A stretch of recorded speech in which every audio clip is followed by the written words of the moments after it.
Operation Help Karl, Part 2. Now I have a name for this series. Okay, so it's 10/10 on, what month are we in? March, April 18th. I have to count the months. Yes, I did have a little edible, but I still have to do this even without it. I still have to have, when it's like right or left, I have to do the Pledge of Allegiance. I'm curious how many other people have to do that. Anyways, I just got off the phone with Karl. I've asked him before. It's like, he does tell you that, like, we talk about everything, right? It's like, I love him, but whether he has autism or not, Karl is basically my autistic child at this point. Like, I didn't want it to be that way. He forced me into that position. Just now I have come to accept it. But anyway, so we always talk afterwards because he normally struggles to communicate. One of the reasons that I wanted him to get counseling is, sometimes people just can't, sometimes talking to a spouse or someone that you're close to just doesn't work, especially with men. They don't listen to us, just take us for granted and forget that we're full of wisdom and we probably do know them better than they know themselves because they're emotionally stunted. I mean, not all of them, there are exceptions, but Karl definitely has challenges in those areas. So anyways, we're talking, he's telling me about how y'all session went. I think the first thing he told me is that there's no mention of me. Well, he told me when I asked him about us talking in the sessions and stuff, he said something along the lines of, she wanted to make sure, or you wanted to make sure that we're focusing on him and all that kind of stuff. I also want to focus on him. I think he needs way more help than me. Like, I'm good, I've got my issues, and I have definitely been having a lot of days lately. I mean, just to be honest, at least twice in the past year, Karl's made me want to blow my brains out or wish that we were dead. Like, that is how bad things have gotten. And I know that I don't really want that, but he and his negativity have driven me to that. And, and it's one of those things, it's like, yeah, like, I've got my issues too. And one of my issues is, if we're just going to go, like, all out there and be, like, completely open and transparent, which is what I'm all about, as my spiritual connection and my spirituality has increased, as my vibration or frequency, if you're in on, like, spiritual people lingo, or just can pick up on the metaphor, which I'm sure you can, has gotten higher, it has become increasingly more difficult for me to be around Karl at all. Like, I can handle talking to him on the phone most of the time, but even coming through the phone,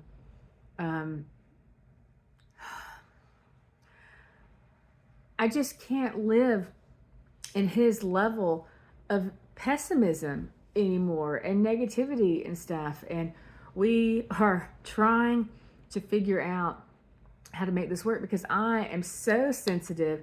And it's not like Karl's gotten worse. He has gotten better. It's just that Karl's rate of improvement, well, I say he's gotten better, but his depression has been like the worst I have seen it lately. And, after many interrogations, I do think it's mostly his job. And his job, not, because he's overworked from his job, he doesn't have time for our marriage and so on and so on. But we've talked about that and we're trying to, I remind Karl, it's like, you focus on trying to heal you and take care of you first, and we'll just keep treading along, let him make that progress and then see if we can pick up on our stuff afterwards. Because our frequencies have gotten too different. And I told Karl that it's not like it's completely his fault,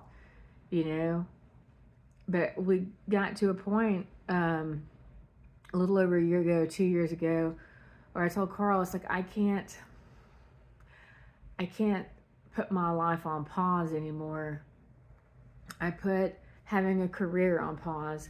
I put having children on pause, and now I'm like approaching this point of, that clock's ticking, and really, if I'm going to do something career-wise, like I need to do it sooner rather than later. You know, we've had a lot of issues between us, where I supported him. Like, I supported him in the beginning and helped him get where he is. And I had meant to kind of make this video kind of a Carol and Karl intro video. And I'm going to do my best to jump back to that thought. Because he wasn't always super bad, but there have always been some weird things. And I definitely have had my share of things. And I think the overall thing with me and Karl is, for years and years and years, I told myself that because Karl was so exceptional in some areas, that I could live without things in other areas. And, you know, I also told myself that, you know, like, I don't know. I mean, Karl's super intelligent in his stuff. So for years, I thought he was smarter than me. And I suspected, I've always been very self-aware, like very self-aware. It's kind of weird how self-aware I was, and like I've been remembering a lot of it lately. Like, you know, like Karl and I, okay, so what Karl was like, he said he thought, or you thought, that I was projecting. I mean, I'm not necessarily projecting, as I told Karl. Like, I have always considered, the very first thing I wanted to be as a kid was a scientist. And so, you know, scientists, you know, like you test theories and stuff, and then you keep going to what makes sense. I have been doing this literally for Karl and myself, like our entire relationship. And there's nothing wrong with doing that, because I mean, like, as long as you keep an open, I mean, I'm never 100% about anything, except that I'm awesome, you know, at least from my perception. And you know, I'm pretty sure, you know, I'm pretty sure I trust my judgment. Karl's pretty awesome. But I've always thought it's dangerous to be 100% about anything. You should always be at least 1% open to other possibilities. But you can't solve a problem unless you figure out what it is. And you can't figure out what it is unless you explore all of the options. And so far with both Karl and myself, something like autism seems to be the most likely thing. And that might not be exactly what it is, but it's something similar. And whatever it is, there's a whole lot of the people on this planet also experiencing it. So either everyone's becoming autistic, and I know Karl has told you about my spiritual stuff. Spirits, like, they are to a degree. Just what I thought. I've gotten a lot of messages about autism, and kind of like curing it, but I mean, like, it's not like it's curable, but like you fix the communication issues. Anyways, DMT is apparently the way to go. A certain dosage, a certain amount. I'm just gonna go all out there. When I woke up in 2020, God totally fucking told me I was autistic on the spectrum, something called a savant. And then I completely forgot about it, because I am Dory from Finding Nemo. And then I was trying to make a video to describe the processing issues and experiences I have had at times, like a year or so ago. And in the process of making that video, a whole bunch of dots connected in my brain. And my brain lit up like a supercomputer, which is pretty amazing. I can only actively remember that happening, like, I think it's happened 3 times. I mean, I remember one time for sure really strong in the hospital. It was amazing. It was like I was plugged into the Matrix. Like I could see, it was like I could see how everything connected, including like all the dots of my life. You know, even like I can almost see Karl's. It's just that there's a lot of things that Karl hasn't communicated that make it hard to identify, you know, like the root cause of whatever it is that has made him the way he currently is. And, you know, he's my husband and he's my best friend. And even with all our relationship problems, and even with me not being able to stay in the same physical space as him for more than like 2 weeks before my brain wants to implode, you know, like helping him find health and happiness are it's one of my top priorities, you know, like as a being on this planet, because I swear that Karl and I have a soul contract to help one another. So I know I said I was going to tell you about our origin story, but instead I'm going to tell you about one of my visions. And honestly, I don't remember.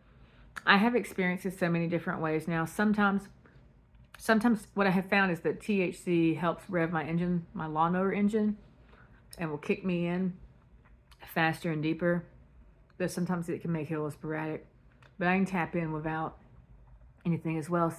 And at this point, I've had so many experiences, I couldn't tell you which ones were with, well, I could tell you some of them, which ones were with assistance or whatever, just in case that causes you to discredit some of it. But for over a year, I had all kinds of visions and messages from Spirit about me and Karl.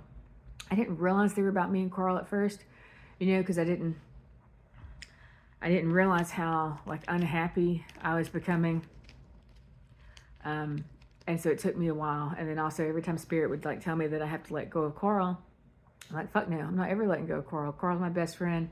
I love him. I want to take care of him. I want to protect him. Now, if he ever decides that he wants to go take off on his own, or he doesn't want my help, etc., that's totally fine. I'm always asking Karl, sometimes he isn't the happiest to share certain things, but I always read everything to him beforehand. And we've talked about it many times. He knew what he was getting into when we got married. That I share everything with my artist way. Anyways, I had a few of them I'm going to show you. I was given a message and I had a vision, a very vivid visual vision. I was told the sky needed to let go of the earth. And there's multiple levels to these metaphors, of course, but I saw the atmosphere around the planet let go and felt the vacuum of it. It was crazy.